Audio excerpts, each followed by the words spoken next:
요즘 비트코인아 도대체 왜 이런 걸까요? 이걸 제대로 보려면 최근 흐름부터 제대로 짚어야 합니다. 제가 차트로 한번 정리를 해보았는데요. 10월 1일 미국 셧다운이 발생하고 나서 셧다운 어쩌라고 라고 이야기를 하듯이 비트코인이 신고가를 찍었습니다. 제가 이때 셧다운은 절대 호재가 아니다 라고 말씀을 드리면서 숏포지션에 진입을 했었죠. 결국 비트코인은 하락을 보여줬습니다. 이때 신고가 부근 당시에도 조금 떨어지더라도 다시 조정을 받고 상승이 시작이 될 것이다 라는 의견들이 정말 많았어요. 하지만 이때 당시 올라갈 만한 재료가 전혀 없었습니다. 트럼프는 계속 관세 폭탄을 때리고 있지, 물가는 계속 상승 추세지, 사실 악재만 가득하고 호재거리가 없었어요. 그래서 저는 추가 하락을 예상했고 본 계정은 계속 홀딩만 한 채 후 계정으로 추가로 숏포지션에 진입을 했었죠. 그런데 아니나 다를까 갑자기 10월 11일에 중국이 미국에 히토류 공급을 하지 않겠다라는 말에 트럼프가 중국에 관세 100% 부과 선언을 하면서 미친 듯한 하락이 나왔고 이때 당시 엄청난 규모의 돈이 청산이 되었습니다. 이때 숏을 잡고 있던 저희는 대략 400%가 넘는 수익을 챙길 수가 있었고 부계정은 대략 250%가량 되는 수익을 챙길 수가 있었죠. 그리고 나서 위아래로 움직이는 조정 강세가 이어지다가 미연준의 금리 발표 때 파월의 연설이 시작이 되면서 양적 긴축을 종료하고 양적 완화를 실시할 것이다. 즉, 미 연준에서 돈을 풀기 시작할 것이다 라고 이야기를 했음에도 불구하고 단지 12월에 금리 인하를 신중해야 한다는 말 한마디에 나스닥은 물론 비트코인도 100K가 깨지는 엄청난 하락이 나왔습니다. 바로 어제도 나스닥이 꽤나 빠졌죠. 지금 이렇게 하락이 나오는 이유에 대해서 AI 버블이 꺼진다니, 고평가라니, 상승장이 종료가 되었고 하락장 시작이라니 이러니 저러니 떠들어대고 있지만 저는 지금 나오고 있는 이 현재의 하락들은 크게 공감이 되지가 않습니다. 일단 지금 가장 많이 나오는 이야기는 12월 금리 인하 기대감이 꺾인 것에 대해서 이야기를 하고 있는데, 자 여러분들, 미연준에서 12월에 금리 인하를 안 하겠다고 했나요? 신중해야 한다고 했죠. 그리고 제가 보았을 때에는 이 금리에 대한 이야기보다 더 주목해서 봐야 할 건 양적 긴축을 종료하고 양적 완화, 즉 돈을 풀기 시작할 것이다 라고까지 이야기를 했다는 겁니다. 결국 본질은 시장의 유동성을 풀겠다라는 뜻이에요. 사실상 돈을 푼다는 건 의심할 필요 없이 자산시장에는 좋은 이야기입니다. 그리고 지금 우리가 금리를 올리는 것에 대해서 걱정을 하고 있나요? 아니죠. 지금 금리를 올리느냐 마느냐를 걱정하고 있는 상황입니다. 그러니까 이건 마치 밥 먹고 배부른데 혹시 다음 반찬이 없으면 어쩌지? 이렇게 걱정하는 것과 똑같아요. 이미 배부른데 더 먹을 걸 걱정하는 거죠. 이게 바로 배부른 걱정입니다. 결국 지금 현재 금리 사이클은 금리 인하 사이클이고 시장에 돈이 없어지는 것이 아닌 돈을 푸는 그런 상승 사이클 속에 있다는 겁니다. 즉 지금 현재의 통화정책은 오르면 올랐지 떨어질 이유가 없다는 뜻이에요. 그리고 유일한 리스크였던 물가지표마저 좋게 나온 상태고요.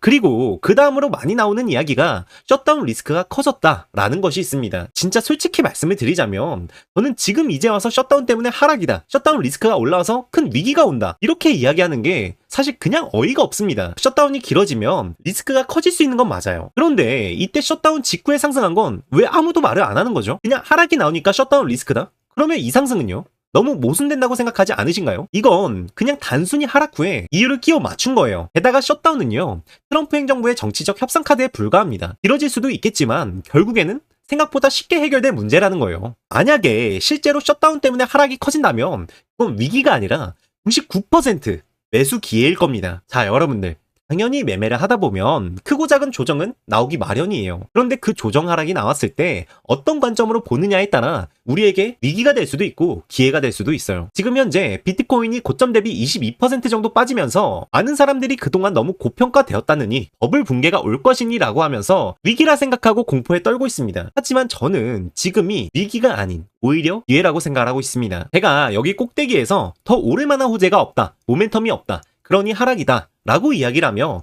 숏을 잡아 수익을 냈던 논리와 똑같아요. 10월 31일에 경주에서 회담을 잘 성사시키고 최소 1년간은 미국과 중국이 서로 건들지 않겠다 라고 합의를 했으니 미중 리스크도 해결이 되었고 미 연준의 통화정책도 이제는 더 이상 긴축 사이클이 아닌 완화 사이클로 가고 있고 조만간 셧다운 문제도 협상에 나서서 해결하겠다 라고 트럼프가 이야기를 했죠. 자 그러면 지금 다시 고점 대비 22% 정도 빠진 비트코인을 딱 보았을 때 여기보다 더 내려갈 만한 악재나 모멘텀이 있나요? 없다는 거예요. 그래서 저는 지금 현재 롱 관점을 보고 있는 것이고 롱에 베팅할 자리를 보고 있는 겁니다. 여러분들, 트럼프는 반드시 1년 내로 자산시장을 상승시키는 데에 사활을 걸어야 합니다. 왜 기한이 1년이고 왜 반드시 자산시장을 상승시켜야만 하는 것일까요? 그것은 바로 내년 11월에 미국의 중간선거가 있기 때문입니다. 트럼프가 속한 공화당이 미국의 중간선거에서 승리를 해야 트럼프가 원하는 정책을 마음대로 또다시 펼칠 수 있을 테고, 미국의 중간선거에서 승리하기 위해서는 국민들의 절대적인 지지가 반드시 필요할 겁니다. 자본주의의 끝판왕인 미국의 국민들은 그 나라의 경제가 어떻게 되었느냐에 따라 표심이 크게 갈립니다. 그래서 트럼프가 중국에게 최소 1년만은 제발 건드리지 말아달라 라고 하기 위해서 경주까지 가서 합의를 한 거예요. 중국과 사이가 틀어지게 되면 아무래도 주식이나 코인시장과 같은 자산시장은 위축이 될 테고, 본인이 가지고 있는 자산 가격이 떨어지게 된다면 너무나도 당연하게 트럼프를 지지하지 않을 테니까요. 결국 지금 당장 상승이 시작이 되지 않더라도 지금의 하락은 단지 상승을 위한 과정일 뿐이고, 상승이 나오게 될 것이라는 것에 대해서는 의심할 여지가 없다는 겁니다. 그러면 구체적으로 트럼프가 어떤 식으로 자산시장을 띄우게 될까요? 자, 여러분들, 사실 본질은 굉장히 간단합니다. 시중에 돈을 늘리고 금리를 내리면 돼요. 그래서 트럼프 행정부에서는 국채 발행 규모를 유지하고 향후 발행을 확대한다고 합니다. 국채 발행 규모를 늘리게 되면 결국 시중에 풀리는 돈의 양은 늘어나게 되겠죠. 게다가 트럼프가 관세로 하여금 여러 나라들에게 투자를 받기로 약속을 했고, 그러니 당연히 나스닥은 더 상승할 수밖에 없는 것이고, 자산시장 역시 더 상승할 수밖에 없게 되는 거예요. 그리고 다음으로 트럼프가 준비하고 있는 것은 바로 미연준 의장의 교체입니다. 결국 자산시장의 상승을 위해서는 금리 인하가 필수적이기 때문에 트럼프는 지속적으로 연준에게 금리 인하를 요구하고 있지만, 미연준의 파월 의장은 그 요구를 전혀 받아들이지 않고 있으며 오히려 독립성을 강조하고 있는 상황입니다. 하지만 파월 의장의 임기는 결국 내년 5월이면 끝이 납니다. 그리고 그 연준 의장의 인사권은 미국의 대통령이 가지고 있죠. 그래서 트럼프는 이미 자신 입맛에 맞는 인물을 연준 의장 자리에 앉힐 준비를 하고 있습니다. 공격적인 금리 인하, 그 금리 인하에 대한 기대감이 크게 올라와 상승이 나오는 것은 늦어도 내년 5월, 빠르면 1월 정도가 될 거예요. 왜 빠르면 1월이냐? 실제로 지금 트럼프 행정부에서는 미 연준 의장 자리에 앉을 사람을 면접 보고 있는 중이고,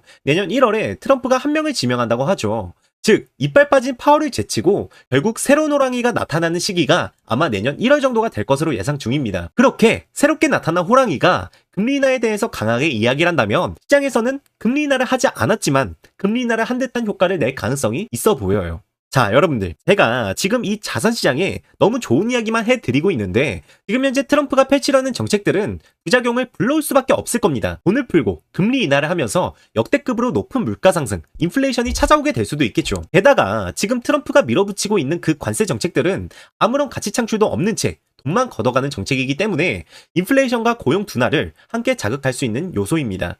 이러지도 저러지도 못하는 스태그플레이션이 오게 될 수도 있다는 뜻이에요. 하지만 아마 충분히 자산시장이 상승하고 내년 중간선거에서 승리를 하고 나면 트럼프는 이미 충분히 본인은 배를 불릴 대로 불렸을 거예요. 게다가 어차피 3번 대통령을 할 수 없을 뿐더러 그 다음은 어떻게 되든 간에 사실 크게 알 바가 아니라는 거예요. 이미 배부른 상태인데다가 그 뒤에 하락까지 전부 대비를 해놓은 상태일 테니까요. 트럼프는 1년 안에 어떤 수단을 써서라도 자산시장을 끌어올릴 겁니다.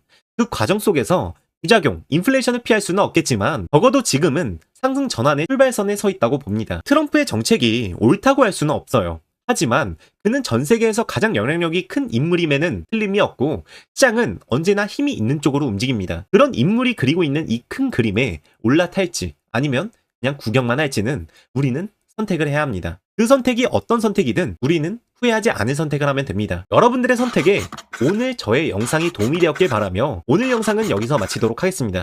감사합니다.